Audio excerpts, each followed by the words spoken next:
Bir, iki. Değerli misafirlerimiz eksik. Aydınlık bir gün doğar görmek. Yanır gözlerine seherleri savurup aydınlık bir gün doğar.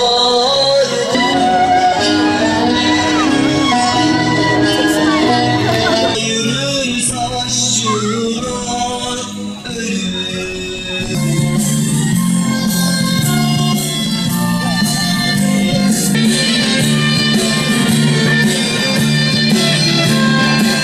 Bismillahirrahmanirrahim. Değerli Ankara halkı, kıymetli medya mensupları ve değerli STK temsilcileri, Hüdapara Ankara İl Başkanlığımızca düzenlediğimiz basın açıklamamıza hepiniz hoş geldiniz, sefalar getirdiniz. Bir asırdan beridir Siyonist işgalci çetenin Filistin halkına ve topraklarına yönelik uyguladığı sistematik işgal ve katliam devam etmektedir. Rabbimize hamdolsun, 7 Ekim'den itibaren güneş Müslümanlar için daha farklı aydınlandı. Filistinli kardeşlerimiz Siyonist çetelerin vahşet ve zulümlerine karşı Aksa tufanı taarruzunu büyük bir azimle, sabırla ve sebatla devam ettirmektedirler. Hüdapar olarak bizler de canımızla, kanımızla Filistinli kardeşlerimizin kıyam mücadelesinde her zaman olduğu gibi bugün de yanındayız. Filistin halkı yalnızca kendi topraklarını savunmamaktadır. İslam ülkelerinin izzetini ve şerefini de savunmaktadır. Bütün halkımızı işgal altında olan ilk kıblemiz Mescid-i Aksa'ya, Filistin'e sahip çıkmaya ve kardeşlerimizin yanında durmaya davet ediyoruz. Allah'ın yolunda biz kurbanlarız. Bir can ne ki keşke yüz binlerce can. Olaydı vereydik hiç usanmadan. Ya Rab bizleri de kat bu kervana. Kurban kabul et bu canı yoluna. Bir canımız vardır, o da fedadır. Senin dinin olan İslam uğruna. Vatandaşa zulmediyor, katliamlar yapıyor, işgal ediyor oraları. Ve şu an gelinen noktada artık bunun ismi bir savaş değil. Çünkü savaşın bir ahlakı vardır. Bunun ismi bir katliam da değil. Ne savaş, ne katliam olarak tanımlanıyor. Bu apacık bir soykırımdır. Şu an Filistin topraklarında soykırım işleniyor. İnsanlık suçu işleniyor. Çünkü sokakta, mahallede kadın, çocuk, yaşlı demeden katlediliyorlar. Ve bununla birlikte biliyorsunuz ki 17 Ekim'de hastane hedef alındı. Ve bu hastanede tedavi olan hastalar vardı. Tedavi eden hemşireler, doktorlar vardı. Ve hatta çoğu vatandaş hastaneye sığınmıştı. Çünkü hiç tarih boyunca hiçbir şekilde hastaneye saldırılmaz. Yani savaşın ahlakında hastanelere saldırı olmaz bilinciyle çoğu vatandaş hastaneye sığınmıştır. Ancak bu soykırımcı terör şebekesi hiçbir kural, hiçbir ilke, hiçbir ahlak tanımadan tüm kuralları alt üst ederek hastaneye de saldırıda bulundu. Hastaneye bomba attı. 1300'e yakın kadın, çocuk, yaşlı katledildi. Tekbir! Tekbir! Tekbir! Ve çoğu çocuk daha dünyaya gözünü açmadan annesinin karnında katledildi. Cennette gözünü açtı. Ve bu konuda insani ateşkese hayır diyen ABD, İngiltere, Fransa'da bu soykırımın failidir. Onlar da bu katliamın, bu vahşetin ortaklarıdırlar. Kıymetli kardeşlerim, bundan bir ay önce Filistin halkı Birleşmiş Milletler'e seslendi. Uluslararası kamuoyuna seslendi. İslam ülkelerine seslendi. Ancak kimse kınamadan başka bir şey yapmadı. Ve bu konuda zaten Birleşmiş Milletler olsun, uluslararası devletler, hukuklar olsun, insan haklarından dem vuranlar olsun, aslında onların hepsi bu soykırımın bir parçasıdırlar. Onlardan bir beklentimiz yok. Ancak İslam ülkelerinin liderleri de bu Kudüs sınavında kaybettiler. İslam ülkelerinin halkı aslında bu konuda nettir.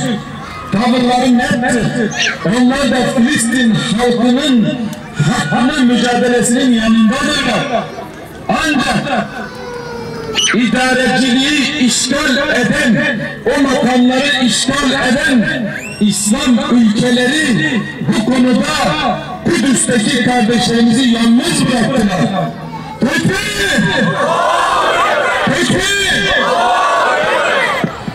Kudüs, İslam ümmetinin sancağıdır. Bugün Kudüs'teki Filistinli halk tıpkı Hazreti Cafer'in Mute'de o sancağı düşürmemek için ellerini kurban ederek omuzlarıyla o sancağı tutan yiğitler gibidir şu an. Aynı şekilde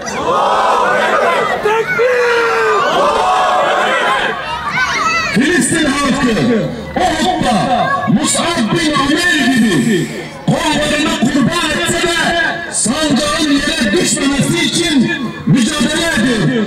İşte Kudüs sadece Filistin halkının sancağı değildir.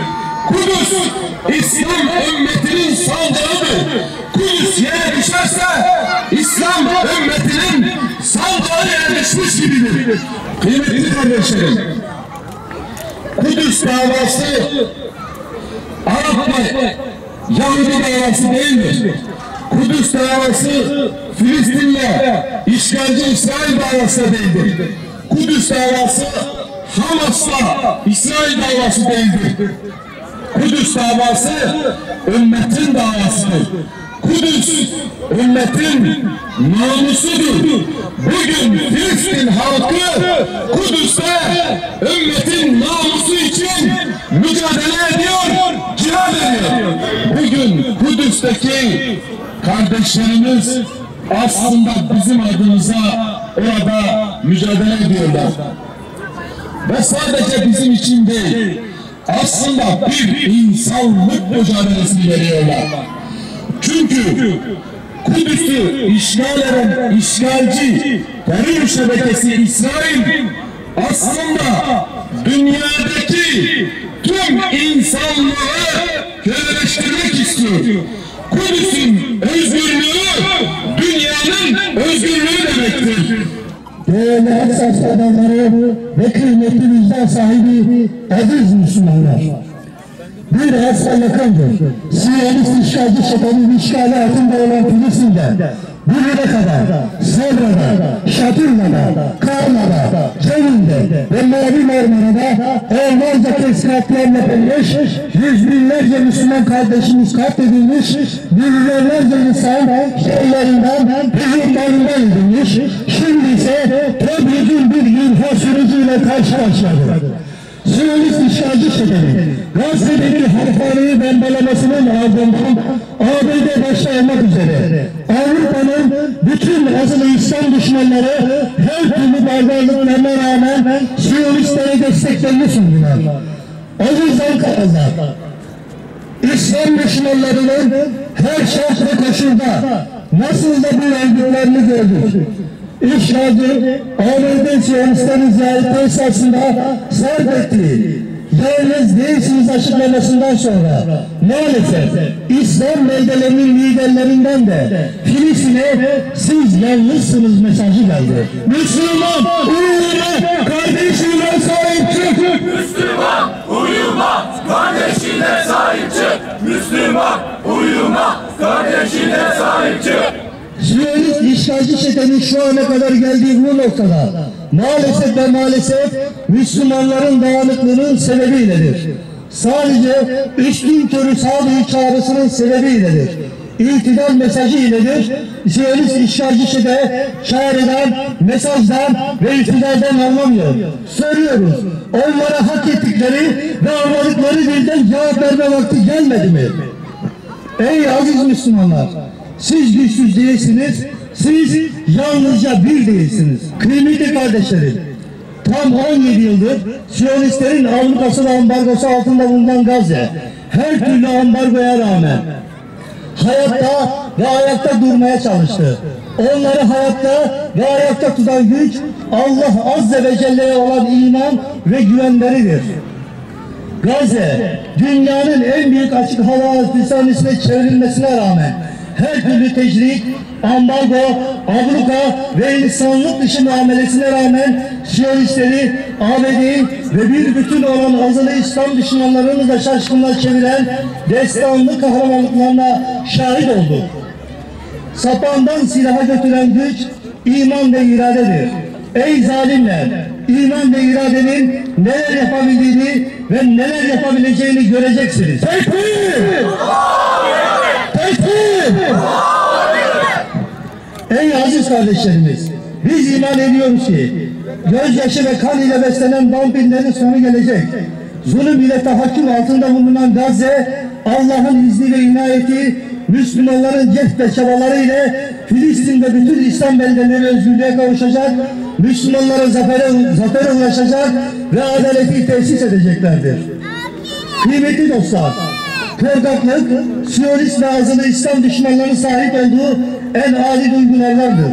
Bu azılı düşmanların eline imkan geçmesi halinde neler yaptıklarını Haçlı seferlerinden biliyor, neler yapabileceklerini de barbar ve alçak Siyonistlerden gördük. Hükümetimiz başta olmak üzere bütün İslam beldelerinin liderlerine açık çağrımızdır.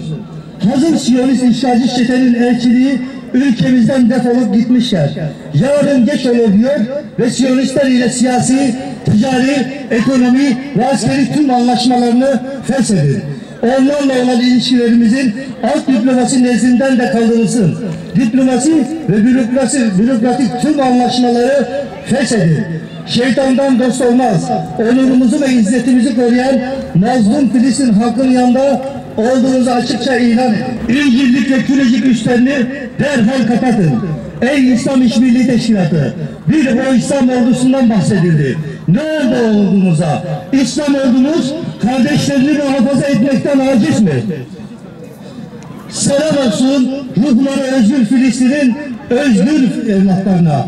Selam olsun tüm dünya mazlumlarının onurlu mücahitlerine.